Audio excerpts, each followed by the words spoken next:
गौतम बुद्ध की प्रेरणादायक कहानियाँ। सालों पहले गुमथा गांव में रहने वाला एक व्यक्ति काफ़ी दुखी था। वो अपनी जीवन की छोटी छोटी परेशानियों को लेकर उदास रहता था और वह अपने दुख के बारे में लोगों को बताता फिरता था। एक दिन उसे किसी ने सलाह दी कि तुम गौतम बुद्ध के पास चले जाओ, वे तुम्हारी समस्याओं का कोई ना कोई हल जरूर निकाल देंगे। उस व्यक्ति की बात सुनते ही दूसरे दिन वो किसान सीधे महात्मा बुद्ध के पास पहुंच गया।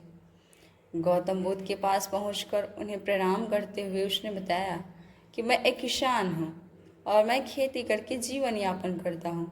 मैं यहाँ अपनी समस्याओं का समाधान लेने के लिए आया हूँ। दरअसल कई बार हमारी फसल अच्छी होती है तो कभी बिल्कुल भी नहीं होती। इससे मैं बहुत परेशान हो जाता हूँ।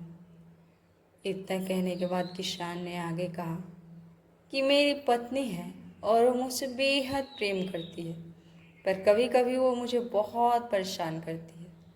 इससे मैं तंग आ गया हूँ और कभी कभी लगता है कि अगर वो मेरे जीवन में नहीं आती तो मैं कितने अच्छे से रहता।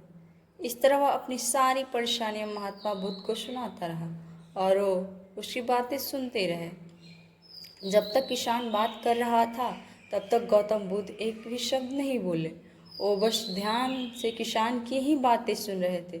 बुद्ध उनसे कहते हैं कि आपकी समस्या यह है कि आप नहीं चाहते कि आपके जीवन में किसी तरह की समस्या हो। खुद को किसी तरह की समस्या न हो, ये सोच रखना ही दूसरी समस्याओं का कारण बनता है। आपको यह स्वीकार कर लेना चाहिए कि हर व्यक्ति के जीवन में किसी न किसी तरह की समस्या होती ही है। ये सोचना छोड़ दो कि आप इस दुनिया के सबसे दुखी इंसान हो। आपको अपने आसपास के लोगों को देखना चाहिए, क्योंकि बाकी लोग भी किसी न किसी चीज़ से परेशान और दुखी हैं। जीवन में सुख और दुख आकर ही रहेंगे, इसे कोई नहीं बदल सकता। बस तुम्हें दोनों ही स्थिति में खुद को काबू में रखना होगा। इससे दुख का असर तुम पर ज़्यादा नहीं होगा। ऐसे में तुम्हें यह सोचना छोड़ना होगा कि तुम्हारे जीवन में समस्या ना हो, तभी तुम हर समस्या का आसानी से सामना कर पाओगे।